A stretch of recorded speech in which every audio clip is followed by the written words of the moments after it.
올림픽은 국가 경제를 살리는 기회일까요? 아니면 세금 낭비로 끝나는 사치일까요? 2002년 한일 월드컵 때 정말로 치킨과 맥주가 정말 잘 팔렸었죠. 아니 24년 전 얘기를 하십니까? 올림픽이라는 빅 이벤트가 생기죠. 거기서 나오는 고용 창출 효과. 너무 비싸고 애무단지예요.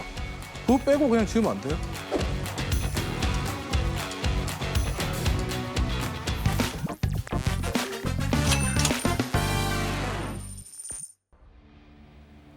장르가머니의 가장 뜨겁고 논쟁적인 코너죠. 전문가들의 치열한 머니 토론, 생각이 달라 시간입니다. 자, 2026년 밀라노 코르티나 동계올림픽 그 열기가 정말 뜨거운데요. 세계인이 함께 즐기는 엄청난 축제의 장이지만 경제적인 측면을 생각하면 또 이야기가 달라집니다. 과연 올림픽은 국가 경제를 살리는 기회일까요? 아니면 세금 낭비로 끝나는 사치일까요? 흥미로운 질문이죠.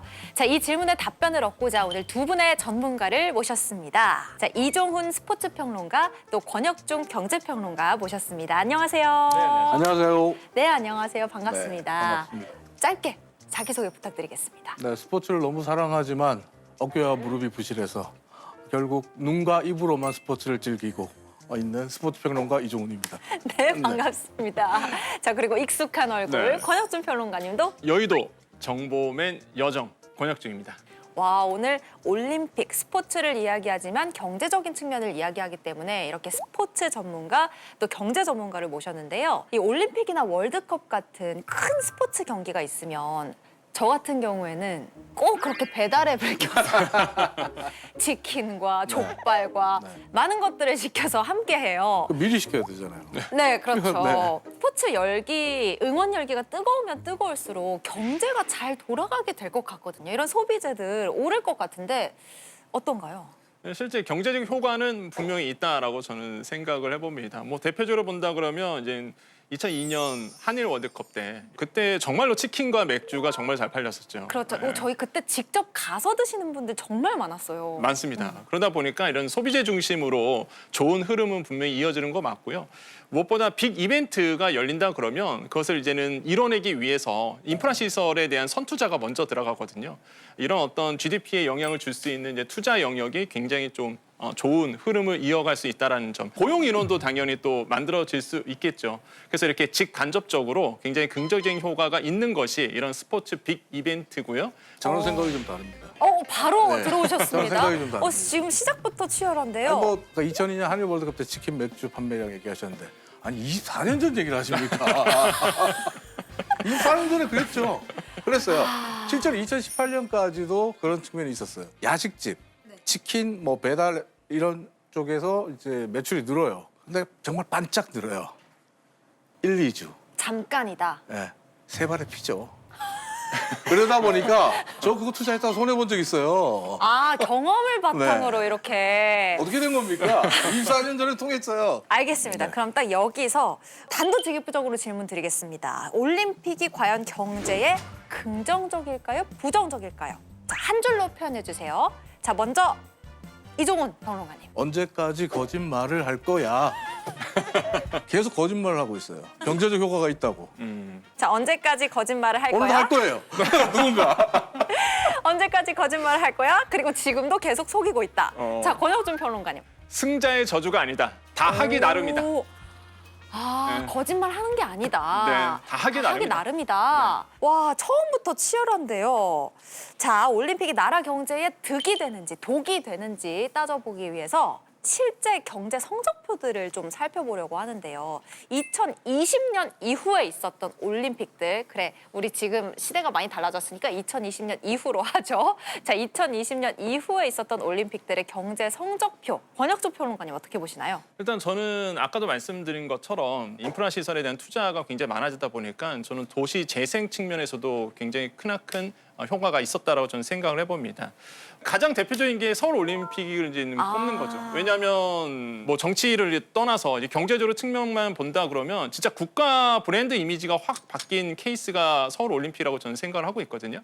우리나라가 정말로 세계에서 글로벌 나라로서 한 발자국 더 나아갔던 계기가 저는 서울 올림픽이라고 보여집니다. 그러니까 이런 무형의 가치가 굉장히 있었던 것이 이제는 빅 이벤트라고 보시면 되겠고 평창 올림픽도 마찬가지죠. 지금 경제적 효과를 본다 그러면 GDP가 한 0.2% 정도 이제는 영향을 줬다. 물론 큰 수치는 아닙니다. 네, 네네. 큰 수치는 아니지만 그래도 긍정적으로 보고 있다라고 보고 고용도 한 23만 명 정도 더 추가가 나왔다라고 추정을 하고 있는 부분이고요. 네. 즉 간접적으로 보면 한 10조에서 한 30조 원의 경제적 효과가 있었다라고 사실 사후 평가에서 이렇게 나와주고 있기 때문에 그러니까 이게 완전히 뭐 없었다, 뭐 경제적 효과가 아니다라고 얘기에는 좀 맞지 않는다라고 좀 보여집니다. 그러네요. 말씀해주신 이 사후 평가에 따른 어떤 객관적인 수치들을 보니까 실제로 효과가 좀 있었던 것 같은데라는 생각이 들어요.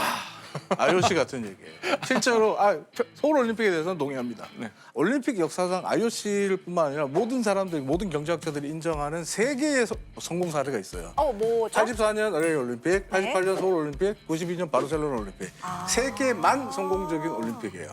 나머지는 실패예요. 근데 꼭 IOC나 올림픽에 경제적 효과가 있다고 말씀하시는 분들은 요 세 개 중에 하나를 뽑아야 됩니다. 예로 듭니다. 요렇게. 우리 권혁준 이렇게 평론가님처럼. 말씀하십니다. 그리고 평창 아까 얘기하셨잖아요. 평창에서 지금 득을 봤다고 했잖아요. 평창이 수익이 13조 9천억 원 정도 돼요. 네, 13조 9천억 원, 네. 거의 14조네요. 네, 그 정도 돼요. 근데 이 수익 안에 우리나라 국민들이 낸 국비, 세금이죠. 그리고 강원도민들에 낸 세금, 그러니까 우리 세금으로 12조 원을 투자해 준 게 있거든요. 네. 요걸 수익으로 잡아놨어요. 우리 세금이 지금 12조가 들어갔어요? 들어갔었어요. 평창이 지금 돈을 벌었다라고 하셨는데 평창 동계올림픽 끝난 지 6, 7년 지났잖아요. 경기장 시설이 매년 사후 유지 관리비로 60억 원씩 적자를 냅니다. 그래서 지금 360억 원을 돌파했어요. 근데 문제는 앞으로도 이 해결 방안이 안 보여요. 계속 매년 60억 원씩 쌓일 거예요. 그때 당시에 만들어진 뭐 인프라라던가 그런 모든 경기장 시설 것들이 이런 것들. 더 그래서 이상 뭐 60억 원씩 숨만 쉬어도 나와요. 60억 원씩 따여요. 이 경기장 시설 제발 이제 국가가 좀 관리해 주세요. 지금 시위예요. 올림픽이 끝난 다음에 경기장의 사후시설 어떻게 하냐? 레거시다. 올림픽의 레거시다. 올림픽 유산 이런 얘기 되게 많이 쓰거든요. 그렇죠. 그걸 활용한다. 더 많은 국제대회를 유치하고 평창이 진정한 겨울 스포츠의 메카가 될 수 있다. 뭐가? 어디가? 익숙한 지금 문구예요. 네. 평창올림픽 개최하기 직전에 제가 정말 그거 제가 안 많이 된다 들었던 그랬거든요. 그랬다가 제가 굉장히 댓글로도 많이 온다고 다 혼났어요. 근데 지금 봐요. 강원도민들이 제발 국가가 가져가. 자, 그럼 이제 제가 좀 말씀드릴게요. 그러니까 왜 제가 하기 나름이다라고 말씀드렸던 게 아까 이제 바르셀로나 올림픽 네. 말씀하셨잖아요. 되게 성공한 사실 올림픽이거든요. 바르셀로나 보시면 이제는 오래된 이제 항구 도시입니다. 근데 거기에 보면 공장지대예요.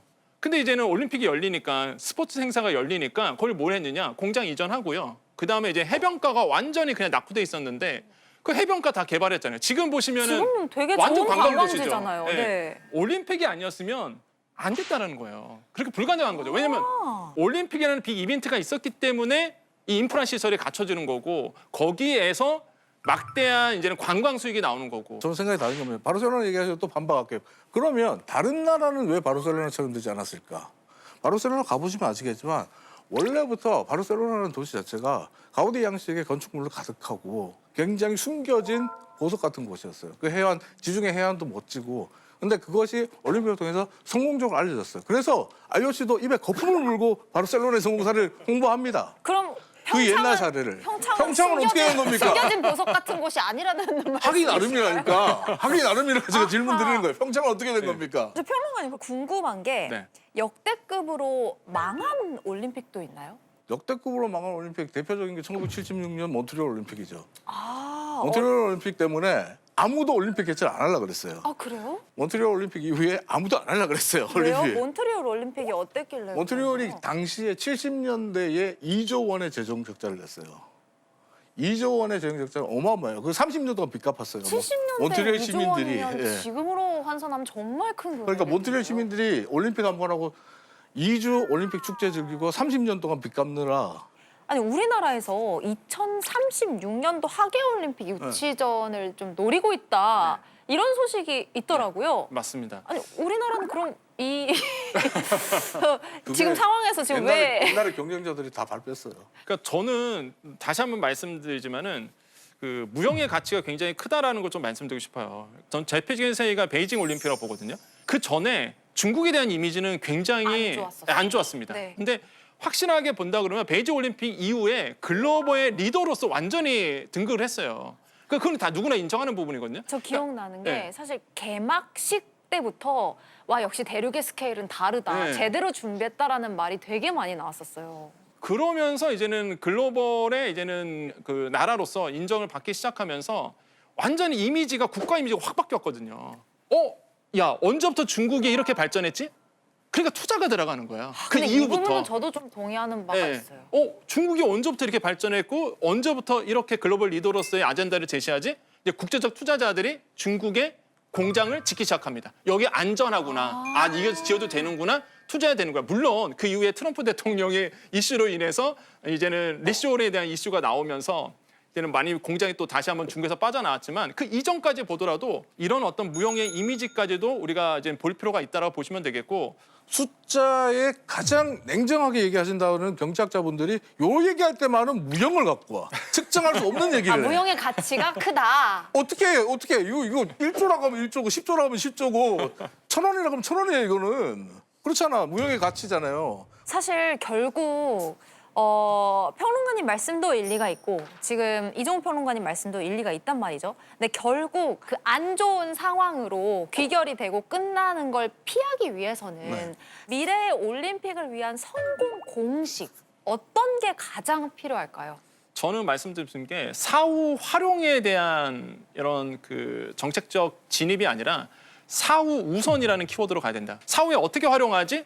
이게 아니라 아예 처음부터 기획 단계에서 이거는 사후에 이렇게 쓸 거야라고 정해놓고 이제는 올림픽을 유치하는 거죠. 여기에 시민이 참여하는 이익을 공유할 수 있는 부분. 그러니까 예를 들어서 우리가 지금 정부가 하고자 하는 게 이런 것들이 있습니다. 국민 참여 펀드라는 게 있거든요. 예. 그러니까 국민들이 참여해서 사실 세제 혜택 주고 자금 가지고 AI라든지 로봇에 투자하는 거야. 결국에는 큰 틀로 본다 그러면 마찬가지죠. 이제는 올림픽들이 시민이 참여하는 펀딩으로 구축이 되는 거죠. 거기서 나오는 수익을 펀딩했던 분들에게 배당 수익을 주는 거죠. 야. 그러면서 사실상 성공할 수 있는 올림픽이 충분히 될 수 있다고 봐요. 근데 저희 이제 주식할 때 생각해 보면 배당금을 더 많이 주는 쪽으로 투자를 할 수가 있고 아닌 맞아요. 쪽으로 투자를 할 수가 있잖아요. 네. 근데 배당주 때문에 그걸 선택하는 분들도 계시단 말이에요. 네. 이런 것들이 좀 도움이 될 수 있지 않을까요? 아까 잘하기 나름이다부터 해서 하기 나름이다, 잘하면 된다, 그다음에 펀딩하자 뭐 이런 다 좋아요, 다 인정합니다. 근데 저는 거기에 그 모든 것에 전제가 필요하다고 봅니다. 뭐냐면 언제까지 거짓말할 거야? 과거처럼 해서 안 돼요. 과거처럼 부풀리게 하고 경제효과 부풀리고 거짓말하고 들어가는 예산 줄였다가 올림픽 끝나면 우리가 예산을 초과했네요. 150%만 초과했습니다. 이건 진짜 레포토리예요. 네. 진짜. 다 계속 그러고 있어요.